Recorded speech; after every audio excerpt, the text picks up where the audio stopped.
Assalamualaikum warahmatullahi wabarakatuh. Sekarang kita masuk ke materi pengantar cloud computing. Pertanyaan, apa itu cloud computing? Untuk memudahkan pemahaman mengenai cloud computing, ini kita ambil analogi dari layanan listrik PLN. Kita ini semua adalah para pemakai listrik dalam kehidupan sehari-hari. Untuk bisa menikmati listrik, kita tidak perlu mendirikan infrastruktur pembangkit listrik sendiri. Yang perlu kita lakukan adalah mendaftar ke PLN, karena PLN sudah menyediakan layanan listrik untuk pelanggan. Kalau kita pernah lihat gardu induk PLN, ini kita akan melihat bagaimana rumitnya instalasi listrik di sana dengan banyak sekali transformator dan peralatan berat lainnya. Itu bisa dibilang resource pooling. Disinilah sumber daya listrik berpusat untuk kemudian didistribusikan ke pelanggan. Didistribusikan listrik ke pelanggan dari gardu induk ini menggunakan kabel listrik yang sudah distandarisasi. Kabel antara pembangkit listrik dengan gardu induk biasanya dikenal dengan istilah SUTET atau saluran udara tegangan ekstra tinggi. Dari gardu induk, distribusi kemudian dipecah ke gardu-gardu lain sampai akhirnya sampai di rumah pelanggan dengan kabel yang lebih kecil. Kabel listrik yang ada ini menjamin koneksi listrik yang cepat sehingga layanan listrik bisa dinikmati terus-menerus, atau bisa dibilang broadcast network access. Nah, setelah mendaftar, pelanggan bisa memakai energi listrik dan membayar kepada PLN berdasarkan jumlah penggunaan listrik setiap bulannya. Jumlah yang dibayar dihitung dari meteran listrik di rumah pelanggan, atau bisa disebut measured service. Saat pelanggan butuh daya tambahan karena suatu tujuan, misalnya ada acara pernikahan keluarga, pelanggan tinggal meminta kepada PLN untuk menambahkan daya. Dan suatu saat nanti ketika ingin menurunkan daya lagi, pelanggan tinggal meminta juga kepada PLN. Jadi bisa dikatakan penambahan daya listrik ini bersifat elastis. Untuk menambah daya atau menurunkannya bisa dilakukan segera, bisa dibilang rapid elasticity.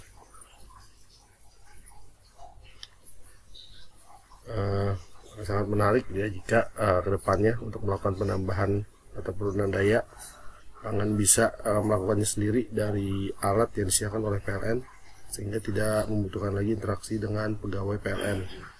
Kita bisa dibilang ini adalah self-service. Nah, ketika memakai layanan listrik dari PLN, pelanggan tidak perlu pusing untuk memikirkan bagaimana PLN memenuhi kebutuhan listrik.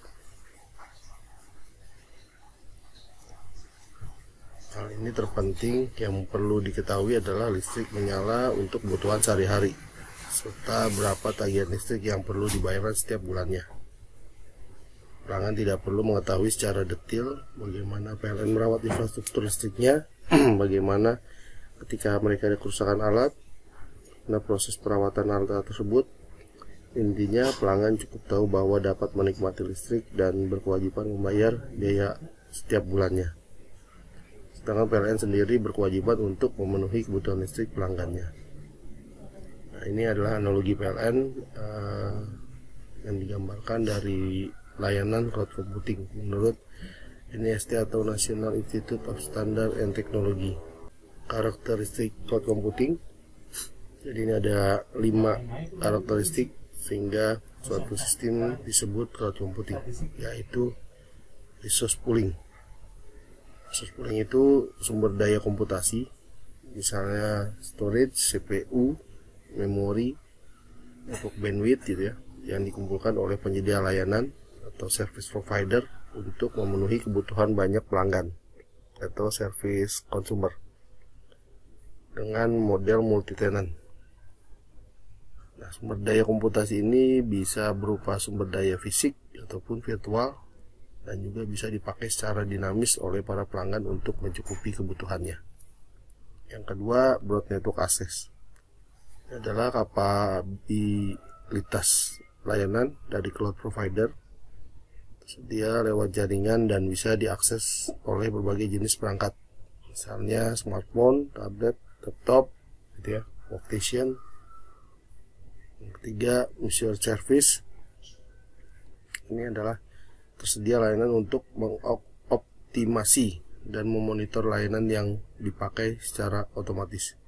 Dengan memonitor sistem ini, kita bisa melihat berapa resource komputasi yang telah dipakai, seperti misalnya bandwidth, storage, processing, jumlah pengguna aktif, gitu ya. Layanan monitoring ini ya sebagai bentuk transparansi antara cloud provider dan cloud consumer. Yang keempat, rapid electricity.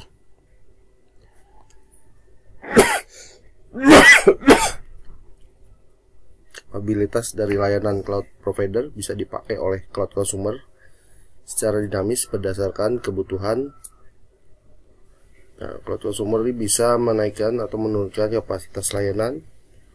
Kapasitas layanan yang disediakan ini biasanya tidak terbatas, dan service consumer bisa dengan bebas dan mudah memilih kapasitas yang diinginkan setiap saat. Self-service, consumer bisa mengkonfigurasikan secara mandiri layanan yang ingin dipakai melalui sebuah sistem tanpa perlu interaksi manusia dengan pihak cloud provider. Konfigurasi layanan yang dipilih ini harus tersedia segera dan saat itu juga secara otomatis. Layanan cloud computing. Satu, ini ada software as a service atau SaaS. SaaS adalah layanan dari cloud computing di mana pelanggan dapat menggunakan software atau perangkat lunak yang telah disediakan oleh cloud provider. Pelanggan cukup tahu bahwa perangkat lunak bisa berjalan dan bisa digunakan dengan baik. Contoh dari layanan software as a service, ini misalnya ada contoh untuk produktivitas, misalnya Office 365, Google Docs, Adobe Creative Cloud. Ada juga layanan email, ini seperti Gmail, Yahoo Mail, Live Mail. Terus juga ada layanan social network, misalnya Facebook, Twitter, Teget, dan layanan instant messaging, misalnya Yahoo Messenger, Skype, Cital. Terus layanan kedua sebagai platform as a service atau PaaS. PaaS adalah layanan dari cloud computing. Ibaratnya ini kita seperti nyewa rumah, berikut lingkungannya untuk menjalankan aplikasi yang telah dibuat. Pelanggan tidak perlu pusing untuk menyiapkan rumahnya tadi dan memelihara rumah tersebut. Yang penting aplikasi yang dibuat dapat berjalan dengan baik. Misalnya pemeliharaan rumah, ini sistem operasi, network, database, framework, aplikasi gitu ya. Ini menjadi tanggung jawab dari penyedia layanan. Misalnya ini analoginya, ini menyewa kamar hotel, kita tinggal tidur di kamar yang sudah disewa tanpa peduli bagaimana perawatan dari kamar dan lingkungan kamar. Yang penting adalah suasana nyaman untuk digunakan. Jika suatu saat dibuat tidak nyaman, maka pelanggan dapat pindah ke hotel yang lain yang lebih bagus layanannya. Nah, contoh penyedia layanan platform as a service, ini ada Amazon Web Service, ada Windows Azure, dan Google Apps Engine. Yang ketiga ada infrastruktur as a service atau IaaS. Infrastruktur as a service adalah layanan dari cloud computing. Jadi sewaktu-waktu kita bisa nyewa infrastruktur IT gitu ya. Contohnya misalnya unit komputasi, storage, memori, network gitu ya. Ini dapat didefinisikan berapa besar unit komputasi atau CPU, penyimpanan data atau storage, memori atau RAM, bandwidth, dan konfigurasi lainnya yang akan disewa. Nah, analoginya layanan IaaS ini adalah seperti nyewa komputer yang masih kosong. Jadi kita sendiri yang konfigurasi komputer ini untuk digunakan sesuai dengan kebutuhan. Kita bisa install sistem operasi dan aplikasi apapun di atasnya. Contoh penyedia layanan infrastruktur as a service, ada Amazon EC2, ada Rackspace Cloud, ada Windows Azure. Jadi di infrastruktur as a service ini ada keuntungannya. Jadi kita tidak perlu membeli komputer fisik, dan konfigurasi komputer virtual ini dapat diubah gitu ya, scale up atau scale down dengan mudah. Misalnya ada suatu saat si komputer virtual ini kelebihan beban, jadi kita bisa nambah CPU, RAM, storage gitu ya dengan segera untuk lebih bisa menangani suatu pekerjaan yang overload gitu misalnya. Ini transformasi dari premise model ke cloud model. Jadi ada dari model yang kita harus investasi, misalnya ada aplikasinya, ada servernya, ke cloud model yang kita hanya nyewa gitu ya. Misalnya contohnya aplikasi, kalau kita buat aplikasi gitu ya, kita harus taruh di tempat kita sendiri aplikasinya. Atau dengan cloud computing, cloud model, kita bisa software as a service. Kalau development platform ini kita sewanya ke platform as a service, dan untuk server misalnya kita ada server fisik, kita bisa sewanya ke infrastruktur as a service. Ya, development model cloud computing. Jadi yang pertama tuh ada namanya public cloud. Ini adalah layanan cloud computing yang disediakan untuk masyarakat umum. Jadi pengguna bisa langsung mendaftar ataupun memakai layanan yang ada. Di sini juga ada public cloud yang gratis, dan ada juga yang perlu membayar untuk bisa menggunakan fasilitasnya. Contoh public cloud yang gratis ini ada Google Mail, Facebook, Twitter, Livemail. Dan contoh public cloud yang berbayar, misalnya ini contohnya adalah Salesforce, Office 365, Google Apps, dan sebagainya. Jadi di public cloud ini keuntungannya pengguna tidak perlu berinvestasi untuk merawat serta membangun infrastruktur platform ataupun aplikasi. Jadi pengguna ini tinggal memakai secara gratis untuk layanan yang disediakan. Kerugiannya ada kerugiannya juga. Jadi ini kita bisa sangat tergantung dengan kualitas layanan internet yang digunakan. Jika internetnya mati gitu ya, maka tidak ada layanan yang dapat diakses. Selanjutnya private cloud. Private cloud adalah layanan cloud computing yang disediakan untuk memenuhi kebutuhan internal dari organisasi atau perusahaan. Nah, ini biasanya si departemen IT ini akan berperan sebagai service provider atau penyedia layanan, dan departemen lain menjadi service customer. Sebagai service provider, departemen IT ini harus bertanggung jawab agar layanan bisa berjalan dengan baik sesuai dengan standar kualitas layanan yang telah ditentukan oleh perusahaan.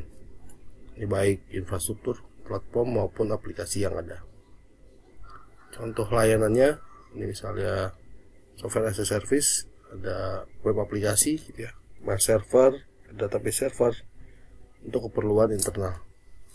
Dan contohnya untuk platform as a service, misalnya ada sistem operasi ditambahkan dengan web server, tambah framework, dan juga ada database yang untuk internal. Dan untuk layanan infrastruktur as a service, virtual machine ini yang bisa di request sesuai dengan kebutuhan internal ya, jadi ada kebutuhan dari suatu departemen, langsung request masuk ke infrastruktur as a service.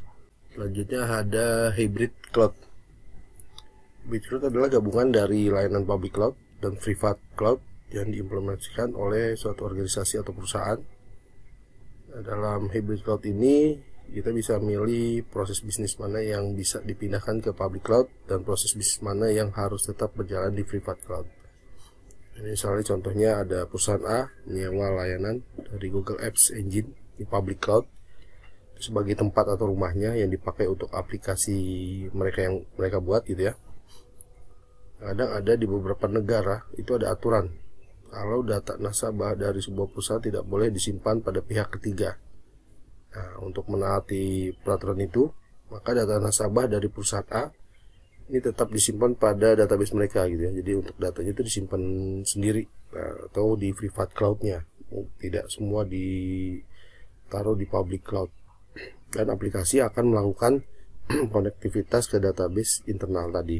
Keuntungannya dari hybrid cloud, keamanan data terjamin karena ini data dapat dikelola sendiri dan lebih leluasa untuk memilih mana proses bisnis yang harus tetap berjalan di private cloud dan mana proses bisnis mana yang bisa dipindahkan ke public cloud. Ini dengan tetap menjamin integritas dari keduanya. Selanjutnya ada community cloud. Ini adalah layanan cloud komputasi yang dibangun eksklusif gitu ya untuk komunitas tertentu yang konsumennya berasal dari organisasi yang mempunyai perhatian yang sama, misalnya atas suatu beberapa hal. Misalnya di sini ada standar keamanan, aturan, comply gitu ya. Nah, community cloud ini bisa dimiliki, dipelihara dan dioperasikan oleh satu atau lebih organisasi dari komunitas tersebut.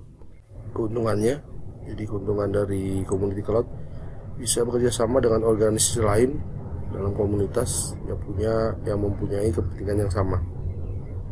Di sini bisa melakukan hal yang sama bersama-sama.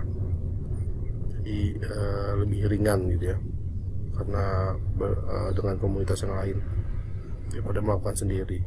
Kerugiannya ketergantungan antar organisasi jika tiap-tiap organisasi saling berbagi sumber daya. Manfaat cloud computing selanjutnya ada beberapa manfaatnya, ada 5. Pertama, stabilitas. Ini tidak lagi dipusingkan dengan proses peningkatan kapasitas penyimpanan data.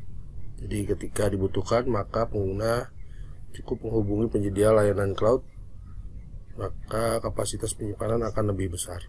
Nah, hal ini membantu gitu ya para pengguna jasa computing awan atau cloud computing untuk menghemat biaya karena tidak perlu membeli perangkat tambahan lagi, baik itu misalnya komputer dengan kapasitas penyimpanan lebih besar maupun membeli hard disk sebagai media penyimpanan tambahan. Keamanan kedua adalah mendapatkan jaminan keamanan, sebab fitur keamanan yang tinggi sudah disediakan oleh penyedia layanan komputasi awan atau cloud computing. Nah, semua data yang disimpan di dalam aplikasi maupun platform dan infrastruktur berbasis komputasi awan dijamin aman. Fleksibilitas. Komputasi awan atau cloud computing juga memberikan fleksibilitas yang tinggi kepada para pengguna jasanya. Sebab semua data yang disimpan di dalam komputasi awan nantinya bisa diakses dengan mudah kapan saja, di mana saja, dan oleh siapa saja yang sudah diberikan akses untuk masuk. Kreasi komputasi awan atau cloud computing juga mendukung pengguna untuk lebih mengembangkan kreativitas dan kreasi dalam menyusun proyek, sehingga saat proyek sudah dikerjakan maka pengguna jasa tidak perlu mengirimkan langsung ke perusahaan, melainkan dikirim dulu ke penyedia komputasi awan dan kedepannya tinggal diterima. Terakhir, efisiensi biaya.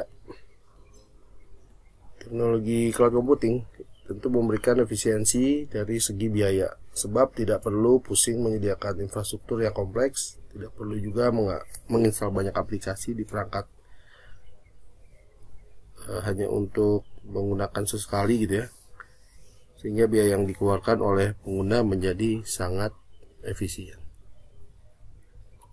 Baik, terima kasih.